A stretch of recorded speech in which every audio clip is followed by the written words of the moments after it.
Hai Sobat IndiHome, kembali lagi di podcast IndiHome Jakarta Selatan. Kali ini kita akan membahas lebih dalam lagi tentang bagaimana sih kita mau memulai bisnis sebagai florist.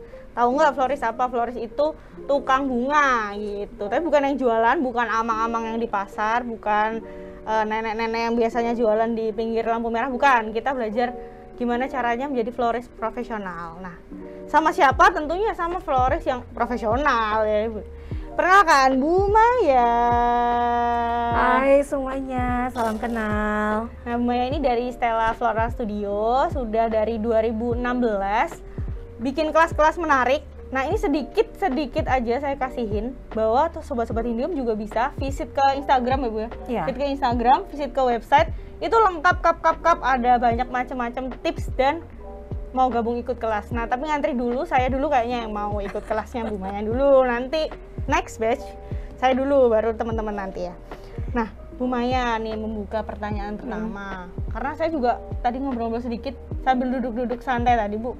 Kita kan santai aja nih, Bu. Nah, kalau misalnya mau jadi florist, itu hal pertama apa yang perlu disiapkan selain berdoa dan niat? Iya. Sebenarnya sih kalau dibilang rumit, dibilang banyak ya banyak, dibilang sedikit ya bisa juga sedikit ya.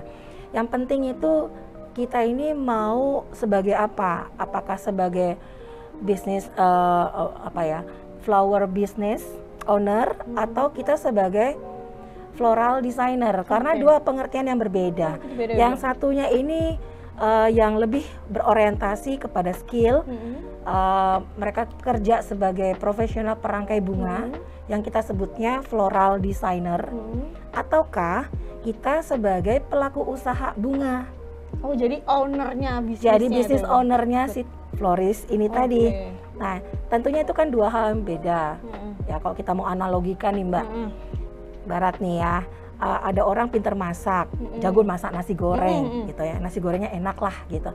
Tetapi kalau kita kasih dia modal, belum tentu dia bisa buka atau jalankan bisnis restoran nasi goreng gitu. Tetap tentunya kan pasti ada sentuhan yang berbeda-berbeda lagi. Nah, demikian juga dengan bisnis bunga. Nah, kembali kita kalau mau bicara tentang bagaimana kita ingin memulai bisnis bunga ini, nah tentunya ya pertama akan lebih baik kalau kita mempunyai skill merangkai bunga, dilengkapi dengan pengetahuan terkait dengan industri bunga. Oh, industri bunga. Industri bunga dulu. Oke. Tetapi juga banyak tetapinya ya. Sebenarnya banyak hal juga yang terkait bisnis manajemen lah. Gitu. Karena kalau kita sebagai pelaku usaha bunga tentunya orientasinya kan kepada pasar ya. Market oriented. Sementara kalau kita sebagai floral designer ya kita orientasinya kepada produknya. Yang penting cakep. Gimana gitu nih ya, caranya membuat rangkaian yang cakep gitu. Iya, tapi kalau kita sebagai pelaku usahanya kita harus mikirin gimana caranya ngerangkai bunga yang cakep, yang sellable, yang mudah dijual, yang menghasilkan cuan. Betul. Ya kan? Bunga Selain menghasilkan, ya tentunya ujung-ujungnya sih gimana ya caranya biar returnnya cepet nih, atau biar balik modalnya cepet. Nah, itu adalah isi kepalanya seorang business owner gitu.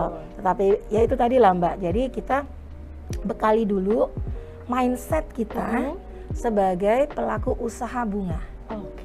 Gitu. Jadi nomor satu itu mindsetnya. Gimana kita menghadirkan pemikiran-pemikiran kita ini sebagai owner bisnis. Betul. Karena sebenarnya nanti kita kalau misalnya ini mungkin juga Bu kerja sama-sama misalnya floral designer gitu. Iya, sangat-sangat memungkinkan. Jadi memang itu yang saya juga lakukan. Karena memang terkadang tidak bisa saya sendiri yang harus memberikan training di kelas. Kebetulan saya juga ada partner saya untuk membantu saya, dan beliau adalah salah satu master floral designer di Indonesia. Wah, keren banget. Jadi tidak selalu saya lebih banyak kita bagi tugas sih, lebih tepatnya kita bagi tugas. Dia yang mengisi dari sisi teknik kelasnya, saya dari aspek komersialnya. Gitu. Jadi kita tandem lah. Otaknya Bu Maya ini cuan oriented, keren. Cuan oriented, maunya begitu ya Mbak? Iya benar, saya juga pengennya gitu, tapi nggak ada tuh pemikiran-pemikiran kayak gitu. Nah, selanjutnya Bu, kan kita misalnya udah punya nih langkah utama kita. Misalnya saya udah punya mindset nih sebagai business owner, florist gitu. Nah, kalau cara mengelolanya yang efektif dan efisien tuh gimana Bu? Apalagi kan kita sekarang lagi era pandemi ya Bu. Semua serba nggak menentu, semua serba terbatas. Itu gimana Bu? Kalau dari mulai. Sebaiknya sih kita mulai dengan apa yang kita punyai dulu. Satu, resourcesnya. Kalau kita belum punya kesanggupan untuk menyewa atau mengadakan sebuah outlet atau toko bunga, ya kita mulai aja dari rumah. Nah, karena memang sebetulnya rangkaian bunga itu industri bisnisnya lebar banget ya Mbak. Ada yang berfokus pada rangkaian bunga kiriman-kiriman, ada yang berfokus yang sifatnya dekorator gitu. Nah, untuk lebih mudah saran saya sih mulai dengan yang rangkaian bunga kiriman, karena rangkaian bunga itu bisa kita proses dari rumah saja. Oh, jadi nggak perlu ruangan tertentu gitu ya Bu? Nggak harus kita punya toko dulu, karena memang yang paling besar setahu saya itu yang cost yang paling tinggi itu sewa tempat sama SDM. Iya betul banget. Sama SDM. Jadi sebisanya kita pun SDM sifatnya yang juga jangan yang permanen gitu ya, sifatnya by project saja, sehingga itu bisa menekan fixed cost kita. Jadi kalau misalnya lagi banyak atau butuh orang, project yang butuh banyak orang, kita bisa invite orang untuk join gitu. Betul. Ya. Karena memang bisnis bunga itu berbeda dengan kalau kita mau bisnis kuliner atau fashion. Karena fashion, kuliner itu sifatnya kebutuhan yang sifat hampir primer, bisnis wants gitu loh Mbak. Iya, sementara kalau di bunga itu sifatnya needs. Kalau nggak butuh bunga, walaupun bunga kita tuh lagi cakep apa segala macam, ya orang nggak akan order, gitu. Jadi frekuensi atau transaksi penjualan itu tidak seliquid kalau kita berbisnis di industri kuliner atau fashion. Nah itu yang harus dipahami juga bagi teman-teman pemula, supaya nggak keburu lobet gitu semangatnya ya. Kok ini konsisten aku gitu udah mulai tapi kok belum ada yang order, kok sedih banget gitu ya. Karena memang harus teman-teman pahamin itu tadi. Nah, supaya tidak ibaratnya kita tuh amsyong gitu ya modalnya. Jadi kita ya siasatinya kalau ada orderan baru kita siapkan rangkaian. Pasti custom by order aja ya. Iya, made by order aja. Jadi begitu ada orderan baru disiapkan. Kita rangkai gitu ya. Karena bunga apalagi ya kalau di Jakarta ini pada umumnya orang lebih suka menggunakan rangkaian bunga segar ketimbang artifisial. Sementara rangkaian bunga segar itu kan punya batas waktu terbatas. Jadi memang banyak hal yang harus kita siasatin gitu Mbak. Jadi harus pas gitu ya Bu. Kalau misalnya nih Bu, kan kalau tadi kan kayak tadi di Jakarta itu apalagi, setahu saya tuh emang yang paling populer tuh kan bunga-bunga segar. Nah kalau menentukan pricing bunga, harga jual ke pelanggan tuh gimana sih Bu? Ada tipsnya nggak sih? Tipsnya tuh sebenarnya gini ya, kita mesti tahu dulu siapa target market kita. Terus kita ada di segmentasi pasar mana, karena itu juga banyak mempengaruhi strategi penentuan harga. Yang paling gampang sih memang adalah kita menghitung HPP-nya berapa nih. Biaya materialsnya ini berapa, bunga ini berapa per jatuhnya per kuntumnya kali gitu. Itu sebenarnya bisa dengan cara sederhana seperti itu. Tapi bicara rangkaian bunga itu kan sifatnya ada unsur artistiknya ya. Ada selera juga ya Bu. Unsur seni bicara di situ. Sehingga memang harga itu sifatnya agak-agak abu-abu. Nah, yang paling menentukan strategi penentuan harga adalah bagaimana cara kita meng-create brand image kita. Sebenarnya lebih banyak ke situ, Berarti gimana kita tuh kayak kalau Stella Floral Studio tuh yang dibayangkan orang tuh seperti apa gitu. Iya. Itu berarti nyambung juga nih sama pertanyaan selanjutnya nih Sobat Indihome. Strategi apa yang cocok digunakan untuk mengelola marketing itu biar kita tuh nyampe gitu Bu ke yang customer yang kita pengenin buat tahu produk kita. Oke. Jadi sebenarnya itu tadi ya, kita kalau saya bisa kelompokkan target marketnya biar gampang ya di industri bunga itu adalah personal buyer dan corporate. Betul. Ya. Nah, semuanya pasti ada plus minusnya. Tetapi dari situ kita relatif mempermudah cara kita strategi promosinya. Gitu. Ya tentunya merembet-rembet ke harga dan seterusnya ya. Nah karena kalau di enaknya nih sekarang ini banyak personal buyer, banyak orang yang butuh bunga, individual yang mulai gitu paham nih, suka order bunga dulu kan, orang lebih baik kasih kado berupa barang. Nah kalau sekarang orang pilihannya adalah bunga. Bunga ya. Betul, Nah, kalau dari situ tentunya kalau pendekatannya juga kita enaknya ya lewat sosial media, lewat yang jalur-jalur yang paling mudah dijangkau oleh anak-anak atau individu lah. Individu. Ya tentunya diantaranya ya Instagram sekarang betul. ini ya.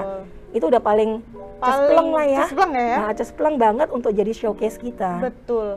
Terus kayak modalnya juga nggak harus yang gede banget karena Nggak kita kan harus. mengelola media sosial, Bu. Yang penting kayaknya iya. konsistensi dan niat untuk ngupload terus. Itu dia Iya, ya. betul. Itu tuh yang paling susah.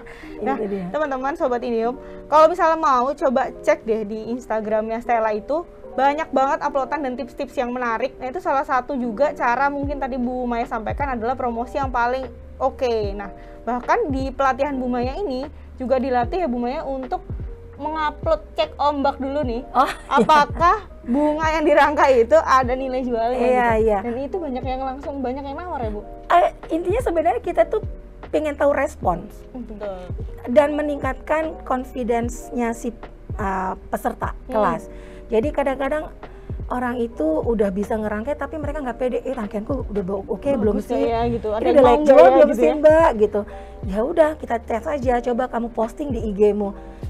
Ada nggak kira-kira yang mengomentari, dan kenyataannya banyak yang berkomentar positif. Nah dari situ ya nggak jarang juga ada yang menanyakan dijual berapa. Ada satu kisah nawar. lucu, satu kisah lucu nih peserta dokter bedah dari Kupang. Wow. Jadi dia datang ke Jakarta belajar di saya, dia posting seperti itu. Besoknya dia bilang, "Kak, aku pusing deh karena udah banyak yang mau order. Sementara kan aku posisi masih di Jakarta. Belum bisa kirim ke Kupang juga. Boro-boro, barang aja belum tahu belinya di mana, belum collect semua kebutuhan florist supplies-nya lah." Antri ya, Sudah ada yang merespon positif. Jadi kan ya itu ya saya sih senang gitu ya kalau di situ teman-teman tuh bisa langsung mendapatkan kepercayaan dirinya, terus mendapatkan respon positif dari orang sekelilingnya. Nah seperti itu sih Mbak. Kalau pengelolaan media sosialnya Stella ini sendiri Bu Maya langsung yang pegang atau ada tim juga Bu?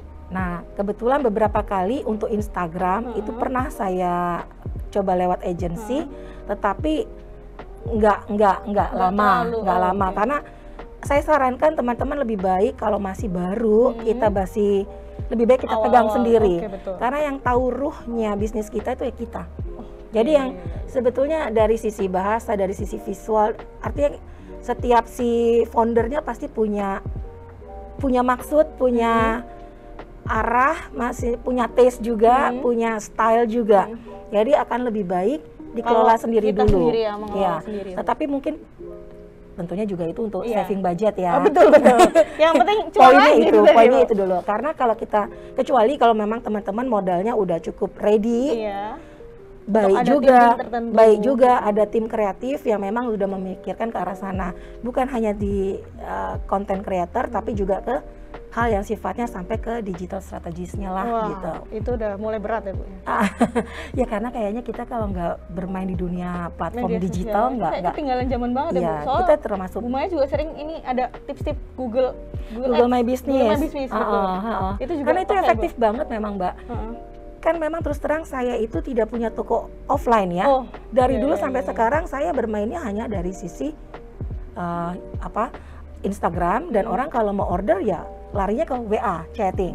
Nah, jadi karena saya aktifkan Google My Business, kebetulan kita studionya di Tebet, dan di Tebet itu juga cukup banyak toko bunga yang di pinggir jalan nih ya, yang langsung kelihatan tuh trafficnya dari luar gitu. Tetapi dilalahnya banyak orang yang nyasar ke rumah saya, ngebel di rumah mau pesen bunga karena mereka lihatnya dari Google Map.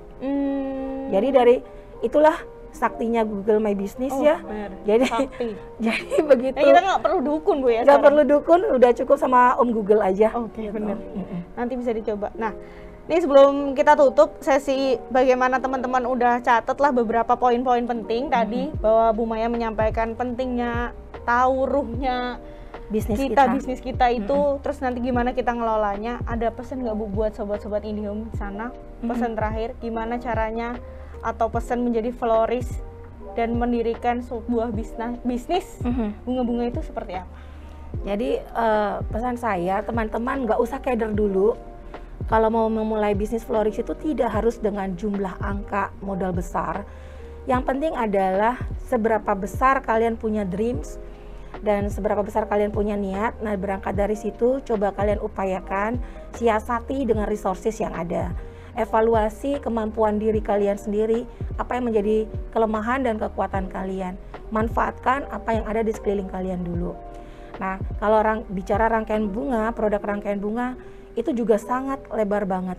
Coba pikirkan apa yang paling tren, apa yang paling disukai oleh pasar, supaya kalian tidak terlalu salah dalam memberikan penawaran sehingga nanti akan menyebabkan kerugian. Itu sih, Mbak. Udah dicatat, diresapi, dihayati, dilaksanakan ya. Dilaksanakan tentunya, jangan cuma di awang-awang. Terima kasih Bu Maya atas sharing-sharingnya, ini mahal banget lah ilmunya ya. Tapi kalau mau lebih lengkap lagi ya ikut kelasnya Bu Maya dong. Ada juga macam-macam tips nanti di sana. Nah, terima kasih Sobat IndiHome, jangan lupa dicatat semuanya, hal-hal yang perlu dicatat. Nanti kalau mau menjadi florist tuh harus apa yang disiapkan. Terima kasih Sobat IndiHome, sampai jumpa lagi. Dadah Bu Maya. Dah.